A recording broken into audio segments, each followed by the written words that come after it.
human activity where the wheels of commerce spin.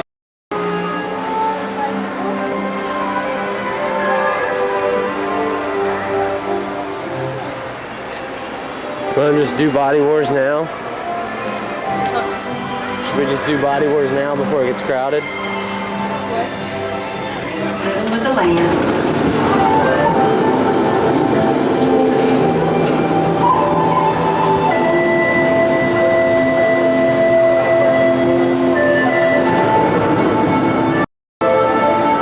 Welcome to a voyage of discovery and awareness of the richness, the diversity, and the often surprising nature of living with the land. Our journey begins as dramatic and sudden changes are sweeping over the land. The storm may seem violent and destructive to us, but to nature, it's a new beginning in the cycle of life.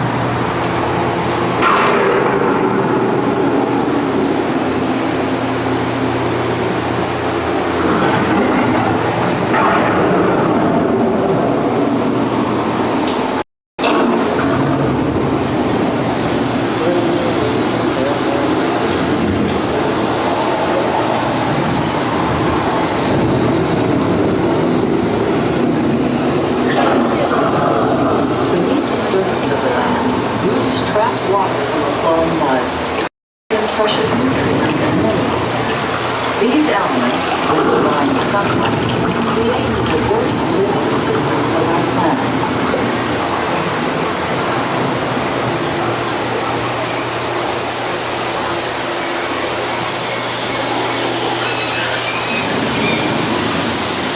One of those living systems is the rainforest, home to the most amazing concentration of life on our planet.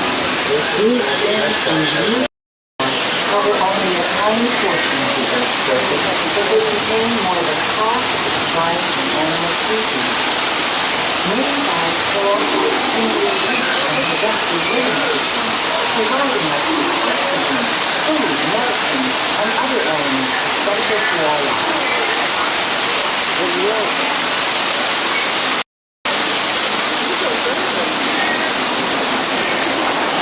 In the desert, nature has created a very different, but no less beautiful living system. And while this arid landscape may seem miraculous, it is very much alive. The plants and animals that have learned to survive these harsh conditions make use of what little water they can find and avoid the scorching rays of the relentless sun.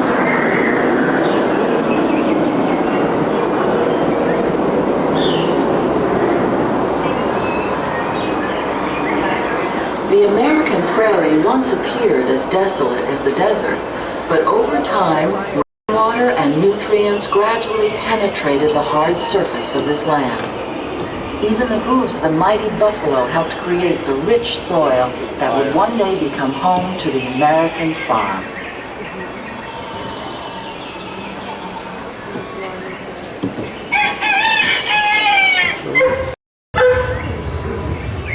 There's the restaurant again. Of all the forces at work on the land, humans have had one of the most profound effects. The need to produce food for a growing economy led to the enormous use, and sometimes overuse, of the land. In our search for efficient ways to grow food, we often fail to realize the impact of our methods.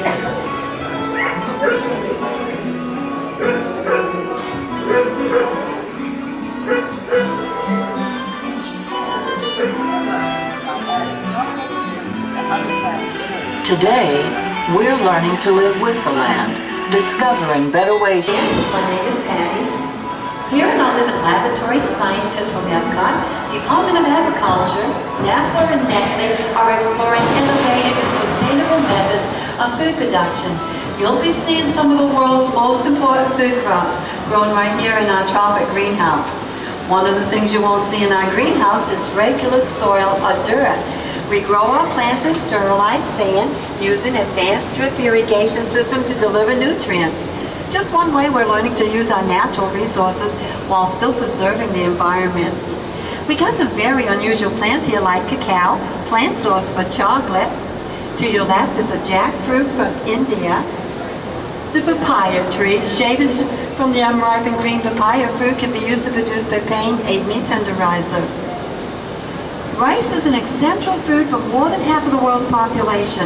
On the terrace to your right, we're exploring ways to grow rice more productively. So we're growing rice and peanuts in the same space, but at different times. After the harvest, we switch locations. Peanuts will leave nitrogen, a natural soil fertilizer for the fall and year's rice crop. This is called crop rotation. Farmers often use this same technique, and you could do the same thing in your garden at home. Crop rotation also helps control pests because the bugs left in the soil won't attack the incoming plants. Bananas grown throughout the tropics are one of the most popular fruit in the world. Some of us take them as a snack food, but their high in starch and vitamin contents make them a stable food source for many tropical countries. When I mention farming, you probably don't think about fish. But fish farming in aquaculture can produce tons of fish in a small area like this aquacell. For example, some fish require very little protein and do very well in close quarters. Systems like this can help us to raise fish in the harshest climates, maybe even the desert, or they're feeding the fish. By the way, the tilapia, perch, and catfish grown here are often featured in the restaurants at Walt Disney World. The little baby alligators, like the ones to your right, are no longer endangered species. In fact, there are over 1 million alligators in Florida. Some are raised on farms for their meat and hide, while others play a key role in wetland conservation. In these freshwater tubes, we can raise freshwater shrimp, American eel, red claw crawfish, and catfish. All total, we can produce 6,500 pounds of fish a year in this aquacell. Our next laboratory is our temperate greenhouse, where a computer-controlled drip irrigation system is used to deliver just the right amount of water and nutrients to the roots of the plants through those black tubes in the sand. Growing plants without soil is called hydroponics. Flowers appear on the cotton plant in about 3 months. When the flower falls off, it takes another 2 months for the cotton ball to develop. Sunflowers reach the heights of 4 feet. The seeds are used for sunflower oil. Intercropping is one method we use to decrease the amount of fertilizer we have to use here at the land. For example, the clover is a legume, which means it takes nitrogen from the air and converts it into a natural fertilizer. So the sorghum grown with the clover receives free nitrogen through intercropping. This saves resource and money. This next area is our production greenhouse, where you'll see our string gardens. By planting cucumbers vertically, we are able to grow more food in less space. Vertical growing allows for better airflow through the leaves and helps reduce disease. We've reduced the amount of water and nutrients used in this greenhouse by almost 70%. A computer-controlled irrigation device developed here at the land senses when the plants need water and provides them automatically. Grown on these A-frames is Malabar, a vegetable that can grow up to 15 feet. The tips are similar to asparagus, and the dark green leaves taste like spinach when cooked or eaten fresh in a salad. Each year, pests destroy at least 1/3 of the world's food crops. Here at the land, we use integrated pest management. The first line of defense is the use of disease-resistant plants, like our eggplant, bell peppers, and tomatoes. We also release predator insects as needed to eat aphids and other plant-eating insects. Techniques like this can help us to reduce pesticide by 60%. Those tomatoes look pretty good, don't they? We serve our fruits and vegetables in the Sunshine Season Food Fair and the Garden Grill. Our last laboratory is our creative greenhouse, where you'll see a lot of space-saving techniques in here. For example, we can grow 700 lettuce and tomatoes on these A-frames. If we grow them flat on the ground, we'd only get 100 plants in the same space. These column pots spray from the center down. They rotate around to get sprayed, and they can hold about 36 plants each. The plants with exposed roots get plenty of oxygen from the air, while the water and nutrients spray on them as they pass through the mist boxes. This process is called aeroponics.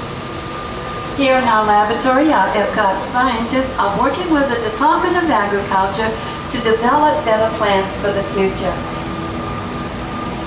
In this experiment, we're NASA, we're exploring ways to grow food for space colonies.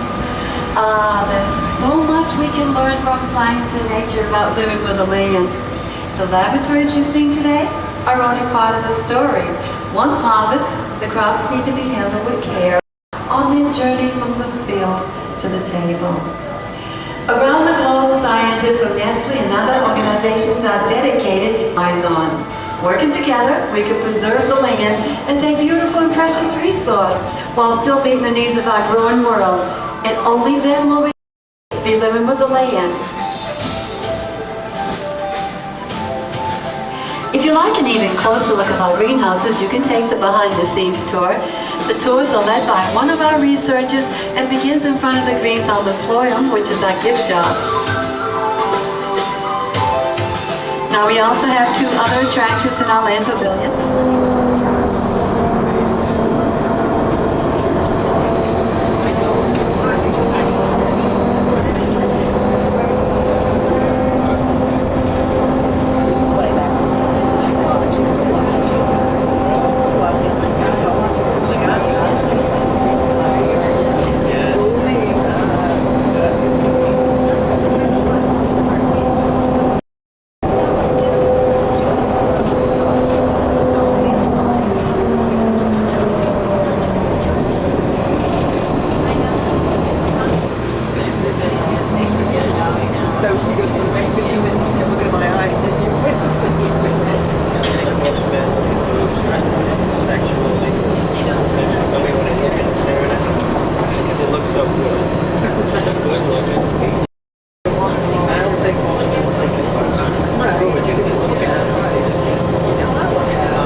Beyond the trees ahead and to the right-hand side of our forward motion is Spaceship Earth.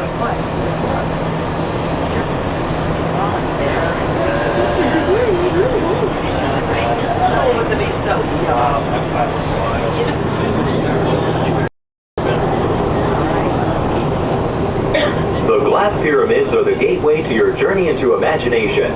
Inside you can find the 3D adventure Honey, I Shrunk the Audience. Join Professor Wayne Zielinski as he receives the Inventor of the Year award for his incredible shrinking machine. Next is the land, where you'll discover creative partnerships between people and the land around the world. In the living seas, you can descend via hydrolator to Seabase Alpha and navigate the largest, most spectacular coral reef environment ever created by humankind. Ladies and gentlemen, we are approaching the EPCOT monorail station. Smoking is not permitted at EPCOT except in designated areas. Please consult your guide map or ask a cast member for the location of designated smoking areas. Please hold on to the handrails and stay clear of the doors until the monorail stops completely and the doors open. On behalf of the cast of the Walt Disney World Resort, we'd like to welcome you to EPCOT. Videotape down here. Our illegal store has no pirates. How do you expect to get the hot pants? Yeah.